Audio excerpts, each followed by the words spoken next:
उसमें जो चीजें करने की आवश्यकता है वो करने की आवश्यकता के लिए जो जरूरी जो सामान है उसके लिए पैसे वगैरह दिए जाए। हालांकि उसमें एक बड़ा इंपॉर्टेंट एस्पेक्ट ये था कि कम्युनिटी ने सामने आना है।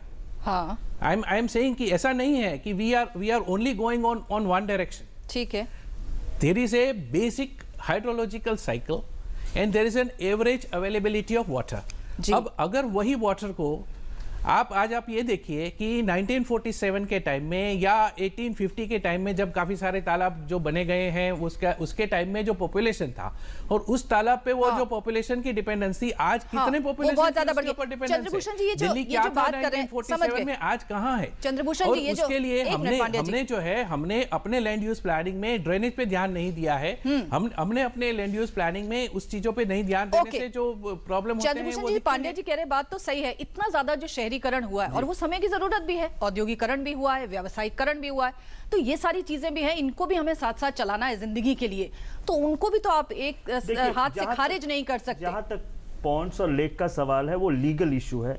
आज के दिन में बहुत से वेटलैंड और वाटर बॉडीज को हम वेस्टलैंड कहते हैं। बहुत लोगों को मालूम ये चीज नहीं होगा, रेवेन्यू रिकॉर्ड में वाटर बॉडी का क्लासिफिकेशन है ही नहीं आज के दिन में।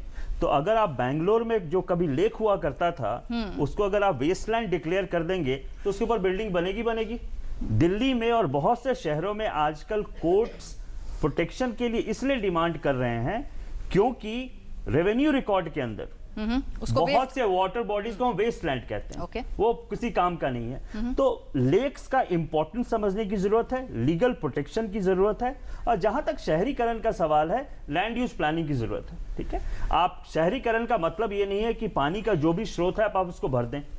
शहरीकरण का मतलब ये नहीं है कि सारे ड्रेनेज को बंद कर दें। पर जो हो चुका है उसे कैसे अंडू करेंगे? आज के दिन में इनफैक्ट बहुत चीज अंडू किया जा सकता है। बैंगलोर में अगर आप देखेंगे जो काम बैंगलोर न्यूज में रहा है, क्योंकि तालाब बहुत गंदे हैं और मछलियां मर रही हैं और बहुत से तालाब बंद हो गए हैं। बहुत लोगों का काम यह है कि पुराने ड्रेनेज पैटर्न को किस तरह से ओपन किया जाए ताकि एक तालाब दूसरे तालाब से जुड़े। ओके जी, कुछ लोग और हैं जो अपनी बात कहेंगे जल्दी से। हाँ, डॉक्टर साहब ने कहा कि हरियाणा और पंजाब में चावल की खेती ज्यादा लोग करने लगे। उसका क्या कारण है, क्यों करने लगे?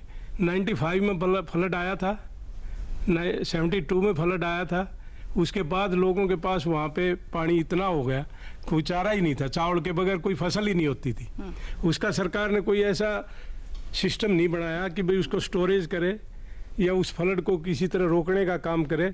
SYL इतने दिन से बनी हुई है, पंजाब ने उस पर कोई पानी नहीं दे रहा। पंजाब में इतना ज़्यादा पानी है, 95 में जो फ्लड आया था वो किस कारण से आया था आप लोग जानते हैं, प्लीज बताने का कष्ट करें। ओके जी, जरा हम 2-4 लोगों को और बात कर लें, उसके बाद जवाब भी लेते हैं। हमारे साथ में कुछ और लोग हैं जी, बताइए। हर व्यक्ति को स्नान करना पड़ता है, पानी की बचत कैसे, मैं थोड़ा सा 1-2 बात उस पर कहूँगा।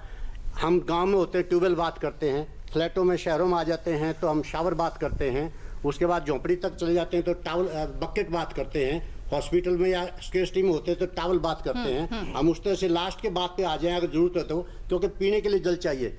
जब तक हम पानी की कीमत नहीं पहचानेंगे उसकी हम सेविंग नहीं कर पाएंगे। सही कह रहे हैं आप जी।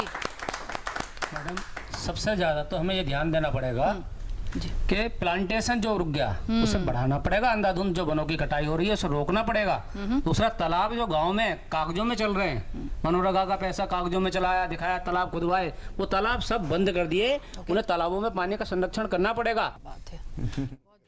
जी बोलिए। बोलना चाहूँगा कि वाटर का कंजर्वेशन हम लोग सब जानते हैं कि किस तरह किया जा सकता है। सपोज दैट कि हमारे घर में एक दिन पानी नहीं आया तो हम सब लग जाते हैं कि 2 बकेट से ही हमें नहाना है, जो करना है, फिर हमें पोछा लगाना है, वाटर वेस्ट नहीं करना। लेकिन सपोज दैट सप्लाई वाटर हमारा घर में आ रहा है, रेगुलर आ रहा है और क्राइसिस नहीं हो रही, तो हम ये चीज नहीं सोचते हैं। जैसे सर विश्वास सर ने कहा कि जो पॉलिसी है पॉलिसी पे काम करनी चाहिए। स्टूडेंट अभी बहुत फ्री हैं, पीपल बहुत ज्यादा ऑफिस में इंगेज हैं, तो स्टूडेंट ही एक ऐसा रिसोर्स है जो कि अभी फ्री है। और स्टूडेंट को अगर हेल्प किया जाए, जैसे कि यूनिवर्सिटी ऑफ दिल्ली के स्टूडेंट ने, NSS के स्टूडेंट ने हेल्प या इनिशिएटिव लिया कि बहुत सारे पेड़ लगाए, पेड़ लगाने के बाद उन्होंने सोचा कि जो वाटर इवोपोरेशन है वो रुके, और उसके बाद जो स्टूडेंट्स को इसमें शामिल करें। मैं समझ गई आपकी बात, बिल्कुल स्टूडेंट्स को आगे आना चाहिए। जी बोलिए। हमारा पॉलिसी मेकिंग ये है कि केवल टॉप डाउन अप्रोच है, बल्कि ऐसा नहीं होना चाहिए। ISA अप्रोच मतलब इंडिविजुअल, सोसाइटल और इंस्टीट्यूशनल।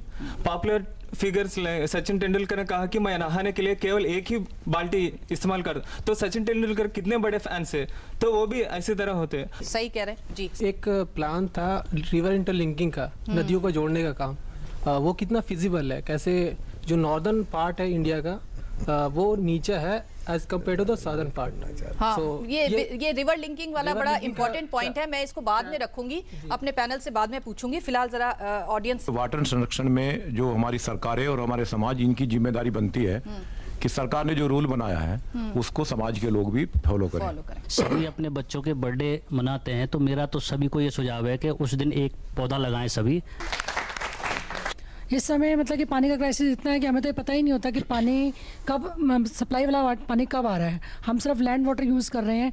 उस समय सभी लोग लैंड वाटर यूज़ करते हैं, तो उस समय उसकी भी मतलब कि फ्लो पानी का कम हो जाता है। जी ओके जी। ये बताइए, हम लोग भी तो बहुत सारा पानी काफ़ी सारे ऐसे कामों में खर्च करते हैं जहाँ बिना उसके भी चल सकता है। हम सब जानते हैं कि अगर पानी का प्रेशर कम होता है तो सबको मालूम है कि मोटर लगाने के बाद जो है प्रेशर तेज हो जाएगा और पानी भर जाएगा। लेकिन मोटर ऑन करने के बाद सब भूल जाते हैं, टंकी जो है ओवरफ्लो होती ही रहती है। तो इसलिए हमें सबको जागरूक होना पड़ेगा और इस तरह का अलार्म वगैरह कुछ होना चाहिए ताकि हम पानी को सेव कर सकें। जी मैडम पीछे दीजिएगा।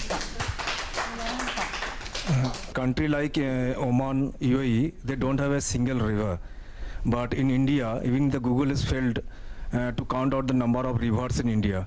But still we are lacking, what is called that, we are discussing about the drought and lacking of the water, drinking water.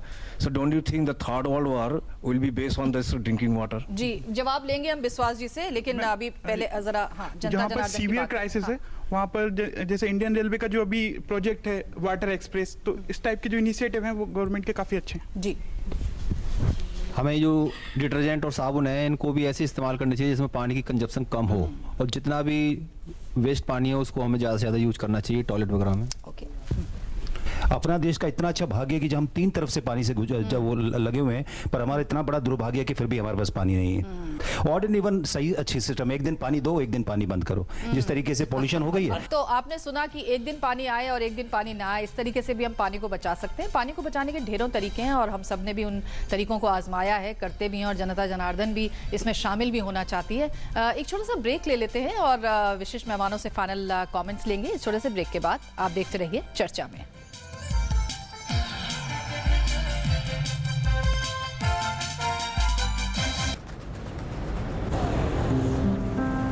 ये चांदनी का चौक है। ये रविंद्र का सेतु है। मरीना का बीच है ये। ये आजाद का मैदान है। खड़े सिंह दा मार गया। चित्तरंजन का एवेन्यू है ये। अन्ना का नगर यही है। गंगा की है ये नदी। ये लक्ष्मी की कॉलोनी है। बंकिम का स्ट्रीट है ये। नरीमन का पॉइंट है ये। और मैं तुम्हें इसे गंदा नहीं करने दूंगा। यहाँ कचरा नहीं फेंकने दूंगी। पान नहीं थूकने दूंगा। केले का छिलका नहीं फेंकने दूंगी। अगर एक बार 125 करोड़ देशवासी तय कर ले कि मैं गंदगी नहीं करूंगा, तो दुनिया की कोई ताकत नहीं है जो हिंदुस्तान को गंदा कर सके। स्वच्छ भारत, एक कदम स्वच्छता की ओर। अरे सुबह सुबह इतनी जल्दी मचा रखी है, हाँ? किससे मिलने जाना है? हाँ? 100 रुपए लिए लौटा दूंगी। अब बाय पापा। आप में से कौन कौन विदेश में हायर स्टडीज के लिए लोन लेना चाहता है? मैडम इंटरेस्ट कितना होगा? इसके लिए अब चिंता करने की कोई जरूरत नहीं है। सरकार की पढ़ो परदेश स्कीम के तहत जो भी अल्पसंख्यक स्टूडेंट विदेश में post graduate diploma, masters, MPhil, PhD जैसी हाई स्टडीज के लिए लोन लेना चाहता है, उसके इंटरेस्ट पर सरकार सब्सिडी दे रही है। यानी आपके एजुकेशन लोन का इंटरेस्ट अब सरकार चुकाएगी। अधिक जानकारी के लिए लॉग इन करें www.minorityAffairs.gov.in पर। आप हमारे हेल्पलाइन टोल फ्री नंबर 1-800-11-2001 पर भी कॉल कर सकते हैं। अब परदेश जा सकते हैं पढ़ने को। सबका साथ, सबका विकास। मुबारक हो सेठ जी, आखिर चौधराइन आई गई कर्जा मांगने। आओ आओ चौधराइन। राम राम सेठ जी। सुना है बिटिया की शादी तय हो गई है। हाँ सेठ जी, बहुत अच्छा घराना है। कुछ रुपए पैसों की मदद हो तो। नहीं नहीं सेठ जी, मैंने इसके लिए ग्रामीण डाक जीवन बीमा पहले से ही करा रखा है। फिर भी जरूरत हुई तो दूसरी पॉलिसी पे लोन ले लूंगी। मैं तो बस ये न्योता देने आई हूँ। ग्रामीण डाक जीवन बीमा, ताकि आपकी शान हमेशा बनी रहे। सुनो सुनो किसान भाइयों, सुनो सुनो, ओ सुनो सुनो किसान भाइयों, सुनो सुनो, सुनो सुनो किसान भाइयों, ध्यान लगाकर बात सुनो। नीम कोटेड यूरिया आया, खेती में नई क्रांति लाया। इससे यूरिया की क्षमता और बढ़े, नाइट्रोजन जमीन को बेहतर मिले, नीम के गुणों से कीटाणु मरे, पानी को दूषित ना करे। तो भाइयों, नीम कोटेड यूरिया से हो मेहनत सफल, बेहतर हो खेत, पानी और फसल। कृषि और किसान कल्याण मंत्रालय द्वारा किसान हित में जारी। भारत में लगभग 3 करोड़ विकलांगजन हैं, किंतु हमारे सरकारी भवन, अस्पताल, विद्यालय विकलांगजनों के लिए सुगम्य नहीं है। यही हाल हमारे रेलवे स्टेशन, बस स्टॉप, बसों तथा रेलगाड़ियों का है। हमारी वेबसाइट्स यदि W3C सुगम्यता मापदंडों को पूरा नहीं करती तो वे दृष्टिबाधित और श्रवण बाधित व्यक्तियों के लिए पूरी तरह उपयोगी नहीं है। आइए हम बाधा रहित वातावरण का निर्माण करें। सुगम्य भारत अभियान। देश का प्रत्येक विकलांगजन अन्य सामान्य व्यक्तियों के समान स्वावलंबी होकर सम्मान और गरिमा के साथ जीवन यापन करे।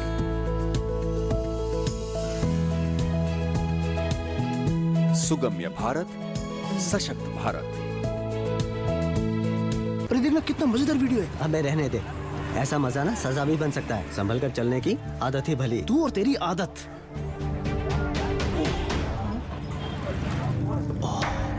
यार बोला था ना संभल कर चलना। अच्छी आदत है। कॉन्डम देना प्लीज। मैं और कहीं भले रिस्क ले लेता हूँ, पर अपनी जान के साथ कभी नहीं, क्योंकि एक बार भी चूके तो HIV, एड्स, यौन संक्रमण या अनचाहा गर्भ कुछ भी हो सकता है। इसलिए कॉन्डोम हर बार। एक अच्छी आदत।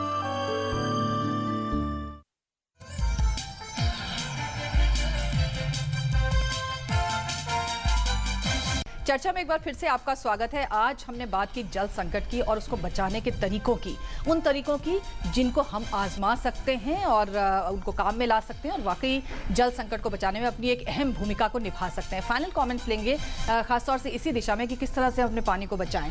क्या कहते हैं आप संजीव जी, क्योंकि रेन वाटर हार्वेस्टिंग एक बहुत अच्छा तरीका है, क्या करना चाहिए लोगों को? क्या ये बहुत मुश्किल है? बहुत सारे लोग ये भी कहते हैं कि आप एक बार वो काम करा लो तो उसके बाद वो ब्लॉक हो जाता है, उसमें कुछ तकनीकी पेचीदगियाँ आ जाती हैं जिसकी वजह से सक्सेसफुल नहीं होता। ऐसी धारणाएं भी लोगों के मन में है, किस तरह से आप उन्हें दूर कर सकते हैं? सी रेन वाटर हार्वेस्टिंग में ऐसा कोई नहीं है कि उसमें कोई पेचीदगियां हैं या उसमें कोई प्रॉब्लम आती है। कोई भी मशीन है उसकी मेंटेनेंस की आवश्यकता होती है। तो रेन वाटर हार्वेस्टिंग में आप क्या करते हैं कि जो बरसात का पानी है, उस जो छत पर गिरा या ज़मीन पर गिरा, उस पानी को आप एक पिट में डालते हैं और या तो उसको वहाँ स्टोर करते हैं या बोर के थ्रू नीचे ले जाते हैं, जैसे दिल्ली में रेन वाटर हार्वेस्टिंग है। तो बेसिकली उसके लिए जो एक सिंपल रिक्वायरमेंट है कि आप अपनी जगह को साफ रखें, वहाँ कचरा ना हो, ताकि जो पानी उस बोर के थ्रू नीचे जा रहा है वो साफ पानी जाए। और साल में एक बार बारिश से पहले जो आपका रेन वाटर हार्वेस्टिंग स्ट्रक्चर है उसमें जो फिल्टर्स आपने यूज़ किए हैं उनको आप साफ करें। जी, अभिनंदन थोराट जी, फाइनल कमेंट्स में आप क्या उपाय बताना चाहिए? मैं ऐसा उपाय बताना चाहता हूँ जैसे सचिन तेंदुलकर ने कहा, जैसे आमिर खान ने कहा, जैसे नाना पाटेकर, मकरंद अनासपुरे ने कहा कि पानी बचाने के लिए हर एक व्यक्ति ने आगे आना चाहिए और अपना काम करना चाहिए। और अपने गांव के और अपने आजू बाजू के इसमें जो बिल्डर्स और जो अतिक्रमण करते हैं नदी नालों के ऊपर, छोटे छोटे वो इसके झरने के ऊपर, वो सब निकालना चाहिए। हर एक आदमी ने उसके लिए जागरूक होना चाहिए। और सेकंड सबसे बड़ी इम्पोर्टेंट चीज़ है कि शहरों में पानी का इस्तेमाल ठीक से करना, उसका डिसिप्लिन लाना बहुत ज़रूरी है। और उसके लिए हर एक ने जागरूक रहना चाहिए। विश्वास जी, एक सवाल आपसे पूछा गया कि क्या जो तीसरा युद्ध है वो विश्व युद्ध सिर्फ पानी के लिए होगा क्या, क्योंकि जिस तरह की सिचुएशन बन रही है। मैं शायद सबका क्वेश्चन का जवाब दूंगा। मुझे अच्छा लगा वो बच्चे लोग, स्कूल का children, even college students, at least सभी मतलब ये रियलाइज़ किया जब पानी का सेविंग्स बहुत ज़रूरी है और अंडरस्टैंडिंग बहुत ज़रूरी है। और सामने शायद क्वेश्चन किया था world war he is coating about the Onam. मैं बाहर कंट्री से कोई कंपेयर नहीं करता। आज का दिन में मैं ये इतना बोल सकता हूँ जो टोटल देखिए, हम शुरू में एक बात टोटल जो इंडिया का वाटर अवेलेबल है, सरफेस वाटर हो क्या ग्राउंड वाटर है, इवन रेनफॉल से कंपेयर करेंगे, हमें ड्रिंकिंग वाटर का कोई शॉर्टेज नहीं होना चाहिए। अभी total even not even 5 to 10% consumption drinking water में नहीं होता। Total water availability hardly 5% even consume for drinking water. बाकी ज़्यादातर जाता है इरीगेशन में, जो ग्राउंड वाटर बेस्ड इरीगेशन हो रहा है। ये सबसे ज़्यादा खतरनाक हो रहा है जो कहाँ पर फ्लड इरीगेशन जहाँ जरूरत नहीं हो रहा है। अभी जैसे सामने बोला हुआ है जहाँ पर शुगर के नहीं होना चाहिए हो रहा है ग्राउंड वाटर बेस्ड। सामने हरियाणा का कोट किया जो फ्लड था, पैडी जो लगा रहा है दैट इज फ्लड इरीगेशन कर रहा है। ठीक है, फ्लड आता है, फ्लड एंड जो आप ड्रॉट बोलेंगे, आप टोटल 100 ईयर्स के स्टैटिस्टिक्स लेंगे, एवरी डिकेड में 1-2 बार आपका कभी फ्लड, कभी आप सारा इंडिया का लेंगे, कहाँ पर फ्लड आएगा, कहाँ पर ड्रॉट आएगा, नेचुरल फिनोमेना है। लेकिन इसमें हमारा पास ऐसा नहीं है जो कोई वाटर कमियाँ है, हमें एक्चुअली मिस मैनेजमेंट जो सामने मिस मैनेजमेंट की बात कर रहे हैं। मिस मैनेजमेंट सेकेंडली क्या है ना, इज एवरीबडी, हर आदमी को ये रोल प्ले कर रहा है, बहुत ज़्यादा इंपॉर्टेंट है कैसे सेविंग। अभी आर्टिफिशियल का रिसर्च का बात हुआ, हम लोग चाह रहे हैं हर सिटीज़ में अर्बन एंड रूरल एरिया का डिफरेंट डील करना चाहिए। अर्बन एरिया में जो हर सिटीज़ में रूफ, जैसे आप बिल्डिंग का परमिशन देता है, roof top rain water harvesting mandatory, जैसे चेन्नई वगैरह भी दिल्ली में भी कर रहा है। CGW भी हमें एक mobile app ministry of water resource में खोले, जैसे आर्टिफिशियल रिसर्च का क्या डिज़ाइन होना चाहिए, कितना वाटर सेव होना चाहिए। रिसेंटली लॉन्च हुआ नेशनल वाटर वीक में, कितना वॉल्यूम ऑफ वाटर हाथ साथ से आपका एरिया देने से आपका कैलकुलेशन मिल जाएगा। तो हर जगह वाटर सेविंग्स तो बहुत जरूरी है। देन इरिगेशन आपका करिए depending on the your source availability, कितना सोर्स अवेलेबल है, सरफेस से कितना मिलेगा, ग्राउंड वाटर से क्या मिलेगा, उसका बेसिस पर इरिगेशन। ओके, विश्वास जी ने अपनी बात की। पांडे जी, फाइनल कमेंट्स में क्या कहेंगे आप? 2-3 सवाल थे। एक तो जैसे इंटरलिंकिंग वगैरह का था, बट एक बहुत बड़ा अहम मुद्दा जो हमने अभी तक उसको नहीं टच किया, उसको मैं ब्रीफली टच कर दूं। एक सबसे बड़ी ज़रूरत है खास करके अर्बन कंटेक्स्ट में और ह्यूमन कंजम्पशन के कंटेक्स्ट में, कि हमारा जो रीयूज एंड रिसाइकलिंग पॉलिसीज़ हैं ये ठीक नहीं है। हमें खास करके जो अर्बन कंटेक्स्ट है उसमें हमें बड़ी स्ट्रॉन्ग रीयूज एंड रिसाइकलिंग और जो अर्बन वाटर मैनेजमेंट पॉलिसीज़ हैं वो हमें अच्छी करने की ज़रूरत है।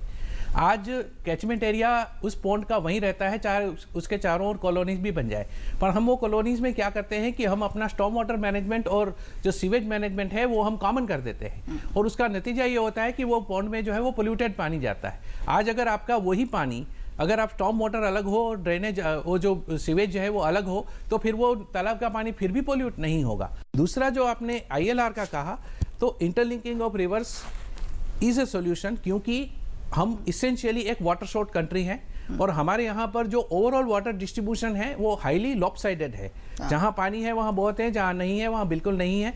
और सब जगह के जो डेवलपमेंटल एस्पिरेशंस हैं, सबके जो अपने एस्पिरेशंस हैं वो सबके बराबर है। सबको भी तो एक बकेट से तो नहाना है, कम से कम एक बकेट से तो नहाना है। हम ये नहीं कह सकते कि आप मत नहाओ ना, मैं जो है वो नहाऊंगा। तो उसके लिए जो इंटरलिंकिंग ऑफ रिवर्स है ये काफी इंपॉर्टेंट और काफी जरूरी स्कीम है। We must do it. बहुत बड़ा सब्जेक्ट है इंटरलिंकिंग ऑफ रिवर्स, लेकिन फिर भी चलते चलते किसी ने सवाल भी पूछा था, क्या आपको लगता है कि ये एक समस्या का समाधान हो सकता है? हमें पहले बेसिक करने की जरूरत है, उसके बाद इंटरलिंकिंग की बात करें। हम बड़े बड़े चीज बहुत बात करते हैं इस देश में। अगर आप डैम का देखें आज के दिन में जो हालत है, पिछले साल इन डैमों में इतना पानी था बारिश के समय कि उन्होंने गेट खोल के बहुत जगह फ्लड क्रिएट किया। आज 24% पे है।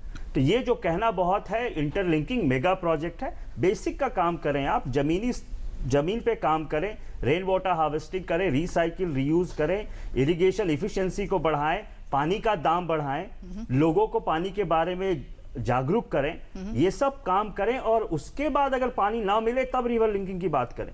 रिवर लिंकिंग पहले की जरूरत नहीं है। और मैं इस चीज को एकदम नहीं मानता हूं कि इस देश में पानी की कमी है। आज जहां पे राजस्थान में भी जहां 100 मिलीमीटर बारिश भी नहीं होती थी, वहां हमने उदयपुर और जोधपुर जैसे शहर बनाए। आज नहीं, 1000 साल पहले बना है, पानी का हार्वेस्टिंग करके, संचय करके। तो पानी को आप इंजीनियरिंग ना समझें, पानी को जब तक नेचर समझेंगे आप सोल्यूशन निकाल लेंगे। ओके जी, फाइनल कमेंट। ये पानी का काम राज और समाज का दोनों का साझा है। हाँ जी। और जब तक हम इसको अपनी अपनी भूमिका समझ के करेंगे नहीं, ये काम होगा नहीं। सबसे ज्यादा नालायकी राज ने की है। राज की जिम्मेदारी ये है कि भाई तालाबों पे जो कब्जा हो रहा है, आज तक किसी भी राज्य ने अपने तालाबों का डिमार्केशन, आइडेंटिफिकेशन और उसके मैप और उसके जो एनक्रोच हो गए हैं उसके कोई नोटिफिकेशन का काम नहीं किया। अब ये इतने बड़े बड़े प्लान बना लेते हैं, पर जो असली उसका एंट्री पॉइंट है कि भाई उस पे से कब्जे हटा के उसको ठीक करना है, रिवाइव करना है, किसी राज्य में काम नहीं हुआ। मैं पिछले 10 सालों से जब भी किसी जिले में जाता हूँ, सब कलेक्टरों को कहता हूँ, अरे भाई तुम इस काम को करो, ये तुम्हारी ड्यूटी है। कोई राज नहीं कर रहा। दूसरा काम समाज का है। समाज की ये जिम्मेदारी है कि वो जहाँ रहता है वहाँ जितना भी पानी बरसता है उसको अनुशासित होके उपयोग करे और उस पानी को बचाने का काम करे। जब मैंने काम शुरू किया था, मैं 52 तोले पानी में 5 साल तक स्नान किया। 52 तोले पानी में मेरा इतना बड़ा तोलिया था, इतना बड़ा, और उसको एक कटोरे में भिगो के मैं आँख धोता था, फिर बाल धोता था, फिर कमर धोता था, और 52 तोले में 15 मिनट में नहा लेता था। ये जब जीवन में अपने अंदर से अनुशासन आता है, तब हम दूसरों के साथ अनुशासन की बातें कर सकते हैं। जब हम तो खुद कुछ करेंगे नहीं और पानी की बड़ी बड़ी बातें करेंगे, तो पानी की बात हमारी कम्युनिटी क्यों सुनेगी? कम्युनिटी जानती है कि इतना बड़ा करप्शन किया है इन्होंने पानी के काम में, तो हम क्यों करें? ये हमारी जिम्मेदारी थोड़ी ही है, हम भी करप्शन करेंगे। तो जब उसको मौका मिलता है वो भी करता है। तो राज जब जिस दिन पानी के काम में करप्शन बंद करेगा, उस दिन वो इस देश में community driven decentralised water management आएगा। उसके बिना ये देश पानीदार नहीं बन सकता। सबसे ज्यादा करप्शन जो पानी के काम में हुआ है उसको रोकने की जरूरत है। जी हाँ, बिल्कुल सही। राजेंद्र जी ने अपने शब्दों में उसे बांधा है। पानी की कमी उस तरह से नहीं है, लेकिन उसमें मिसमैनेजमेंट है, उसमें प्रबंधन की कमी है, और कहीं ना कहीं हमारी जो विल है उसमें कमी है। ये इच्छा शक्ति हमको लानी पड़ेगी, तभी हमारा समाज, हमारा देश, हमारी धरती पानीदार, पानी से मालामाल हो पाएगी। अभी के लिए इतना ही। अगले हफ्ते एक नए विषय के साथ आपसे मुलाकात करेंगे। तब तक के लिए इजाजत दीजिए। नमस्कार।